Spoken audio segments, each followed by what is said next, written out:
The squirrels filled their little sacks with nuts and sailed away home in the evening.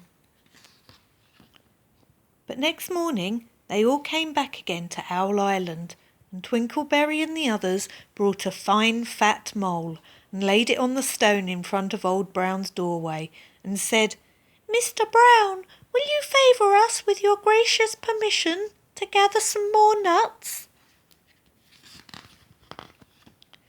But Nutkin, who had no respect, began to dance up and down, tickling old Mr. Brown with a nettle and singing, "Old Mr. B, riddle me ree, hitty-pitty within the wall, hitty-pitty without the wall. If you touch hitty-pitty, hitty-pitty will bite you."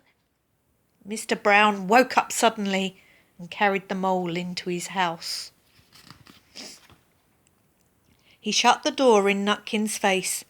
Presently a little thread of blue smoke from a wood fire came up from the top of the tree, and Nutkin peeped through the keyhole and sang, "A house full, a hole full, and you cannot gather a bowl full."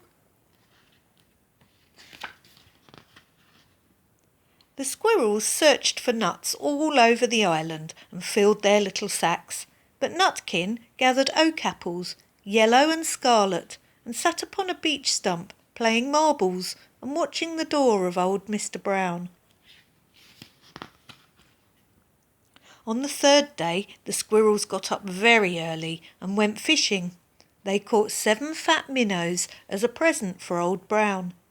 They paddled over the lake and landed under a crooked chestnut tree on Owl Island. Twinkleberry and 6 other little squirrels each carried a fat minnow, but Nutkin, who had no nice manners, brought no present at all. He ran in front, singing, "The man in the wilderness said to me, 'How many strawberries grow in the sea?'